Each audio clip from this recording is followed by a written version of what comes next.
Vamos lá então, temos uma aula preciosa hoje. Vamos falar sobre esta mulher levantada por Deus em um tempo muito especial. A leitura do nosso texto áureo está no livro de Juízes. Nós temos dois textos para a leitura. Juízes capítulo 4, versículo 14, e depois a gente vai ler também em Hebreus capítulo 11. Diz assim a palavra de Deus: Então disse Débora a Baraque: Levanta-te, porque esse é o dia em que o Senhor tem dado a Sísera na tua mão. Porventura o Senhor não saiu diante de ti? Baraque, pois, desceu do monte Tabor, e 10.000 homens com ele. Vamos agora ao livro de Hebreus 11, versículo 32 ao 34.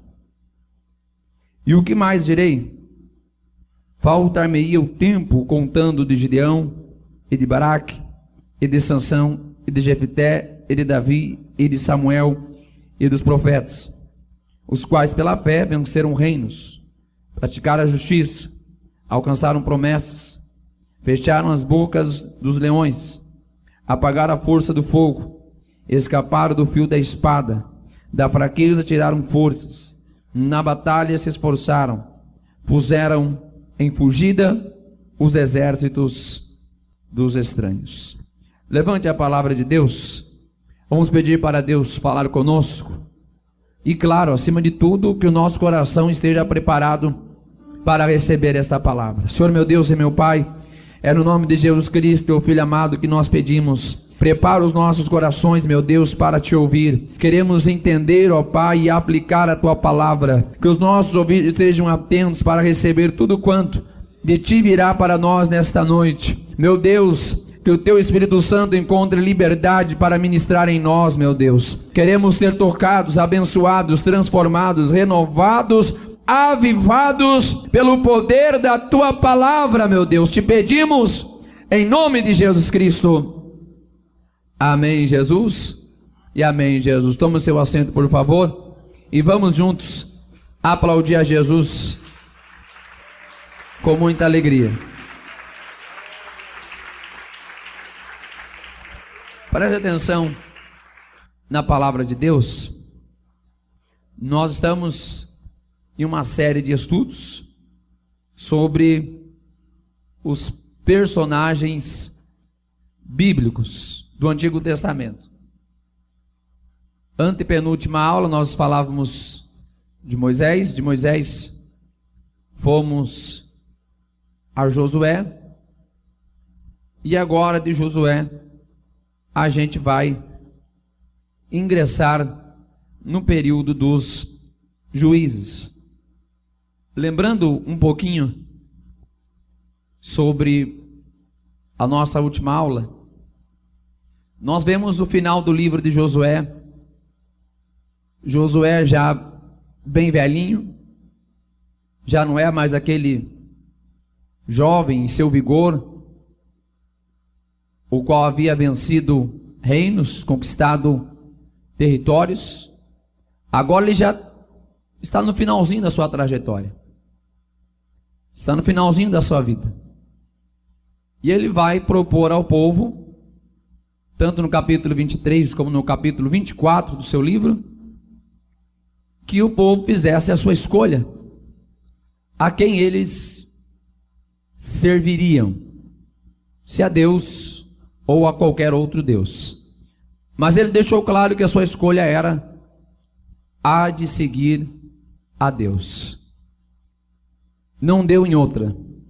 Josué morreu, e após a sua morte, o ensinamento sobre Deus deixou de ser transmitido. Vemos em Josué um grande avivamento, porque ele preservou a palavra de Deus. Aquele praticamente jovem que assumia a liderança de Moisés, com muito medo, muita cautela, ele recebeu o encorajamento de Deus e fez exatamente o que Deus mandou que ele fizesse através de Moisés. não aparta de ti, não aparta da sua boca o livro desta lei, para que tenhas cuidado de cumprir tudo quanto nela está escrito. Isto está ainda no primeiro capítulo de Josué. E pelo que nós vemos e já estudamos na aula anterior, Josué fez direitinho, guardou a palavra de Deus, ele transmitiu a palavra de Deus para a sua geração, e eles viveram tempos de glórias, tempos de conquistas, tempos de vitórias, pois é exatamente o que a palavra de Deus proporciona para nós. Enquanto estivermos submetidos à palavra de Deus, nós estamos assegurados de que a presença de Deus nos garantirá as vitórias diante das batalhas da vida. Mas depois de Josué, já não mais se ensinava sobre Deus.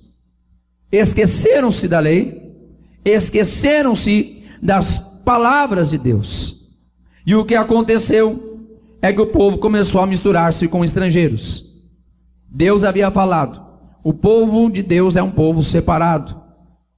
Não se trata de um exclusivismo simplesmente por vaidade ou por orgulho, mas nos fala de uma seleção de Deus.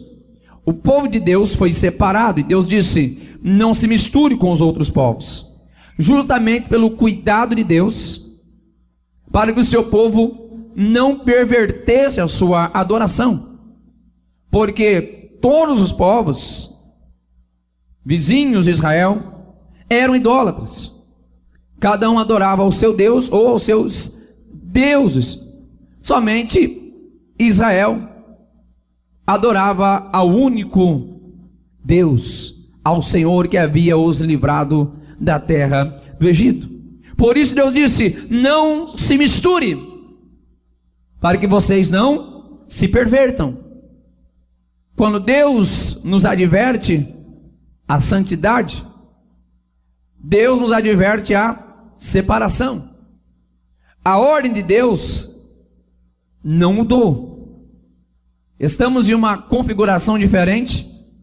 Estamos em século 21. Jesus já veio, já recebemos a graça, mas o conceito da santidade de Deus ainda nos orienta a ser um povo separado, um povo exclusivo, um povo que adora somente ao seu Deus. Pois onde houver harmonia, há de haver concordância.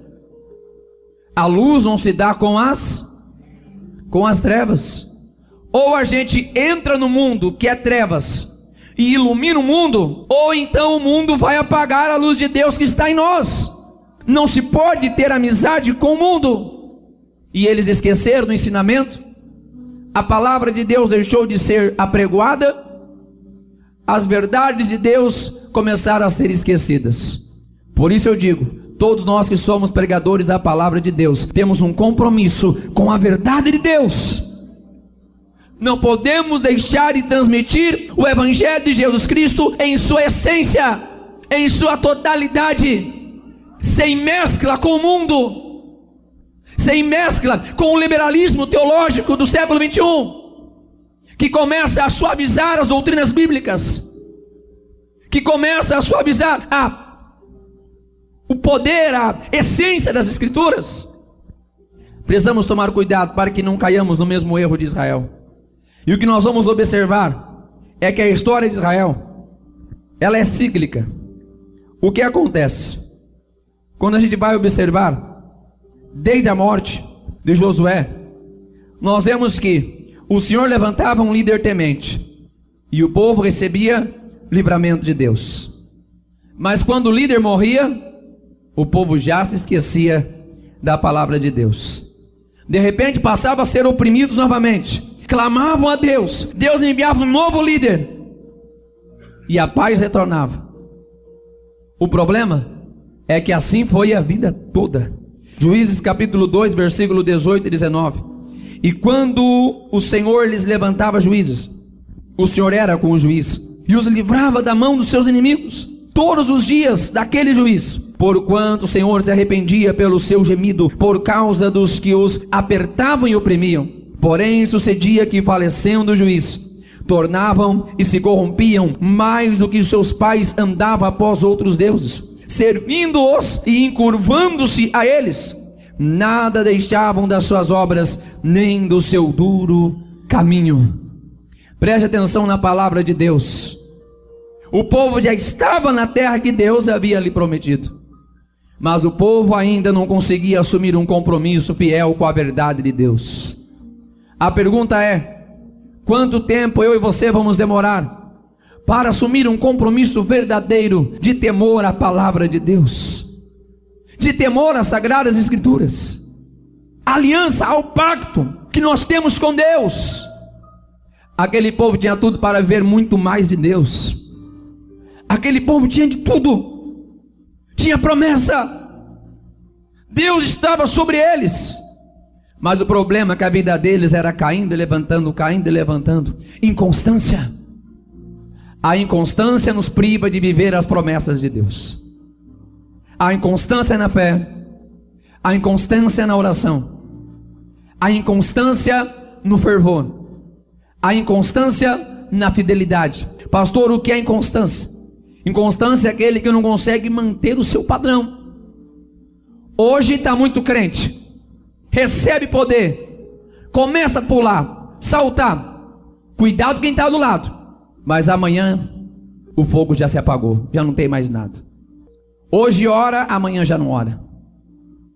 Hoje é fiel, amanhã já não é fiel. Esse era o problema de Israel. Que hoje eu e você possamos assumir o nosso compromisso com Deus, nosso compromisso de fidelidade, nosso compromisso de santidade. Deus tem muito mais para nós. Deus tem muito mais para nós. Após a morte de Josué, Deus então vai começar a levantar os seus juízes. O povo se corrompeu, houve opressão. Deus tem misericórdia e começa a levantar então os juízes para estar diante do seu povo, para trazer livramento ao seu povo. O primeiro deles foi o Otiniel, que era também parente de Caleb, conforme Josué capítulo 3, versículos 9 a 11. 40 anos de paz. Após Otiniel vem o Eude, que livrou Israel de Eglon, conforme Juízes capítulo 3, versículos 14 ao 30. Até aqui, 80 anos de paz.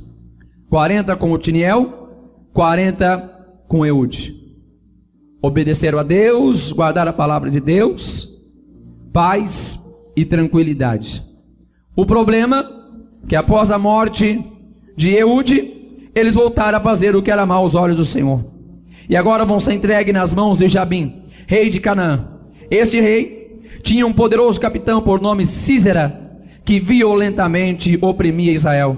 E isto foi durante 20 anos, conforme Juízes capítulo 4 e versículo 3. Sempre que eles se esqueciam da palavra de Deus, Deus permitia que a maldade viesse até eles, para que eles se lembrassem da palavra de Deus. Eu não vou dizer que Deus pesa a mão, porque essa expressão é um pouco forte para a gente dizer. Eu digo que Deus permite o mal muitas vezes na nossa vida como um lembrete, como um despertador, para a gente se ligar, sabe? Que às vezes a gente começa a ficar muito distraído, nossa vida espiritual começa a ficar mecânica, nossas orações são decoradas, o tempo é cronometrado, não pode passar, e a gente não percebe, mas começamos a ser um crente frio, começamos a ser um crente desconectado da glória de Deus, e parece que Deus muitas e muitas vezes precisa permitir que adversidades venham até nós, para que nós nos voltemos a Ele, ou busquemos com sinceridade, em espírito e em verdade. Deus permite o mal, permite a adversidade, para que nós nos voltemos a Ele. A gente poderia aplaudir a Deus com mais alegria, poderíamos aplaudir a Deus com mais entusiasmo. Ele prova aquele que ama, disciplina e açoita quem tem por filho. Se Ele está te provando, é porque Ele te ama. Se você está na prova, é porque Deus... Cada um de nós fazemos a nossa escolha. Ou nós buscamos a Deus de verdade, ou não buscamos. Tem um monte de gente que não quer, mas eu louvo a Deus porque tem gente que quer. Tem pessoas que desprezam as coisas, as promessas, desprezam a santidade, desprezam uma vida pura diante de Deus. Mas eu louvo a Deus por aqueles que ainda têm compromisso com as coisas de Deus, com as coisas espirituais, com a pureza espiritual, com a santidade na casa de Deus. Se a gente buscar, a gente também vai encontrar uma vida de proximidade, uma vida de conhecimento com causa, não somente por aquilo que alguém disse, que alguém apontou o dedo e falou, mas que a gente conheceu de Deus, que a gente recebeu de Deus, que nós identificamos a voz de Deus, que nós nos aproximamos e nós mesmos criamos este contato face a face com o Senhor, que busquemos a intimidade de Deus na nossa vida. Se alguém que pode aplaudir o nome de Jesus Cristo, fica todos em pé em nome de Jesus Cristo. Eu gostaria de perguntar se alguém que ainda não recebeu Jesus na sua vida, e você vai receber nesta noite. Alguém que está afastado do Evangelho e vai voltar para Jesus hoje? Se houver, vem à frente em nome de Jesus. Alguém queira receber Jesus como Salvador da sua alma? Ou alguém que está afastado? Volte para Cristo hoje, porque o Senhor sempre propõe oportunidade, mas é nós que escolhemos receber a oportunidade. É nós que decidimos aceitar o presente de Deus que está em Cristo Jesus. Que Deus abençoe. Convido a igreja a aplaudir o nome de Jesus Cristo.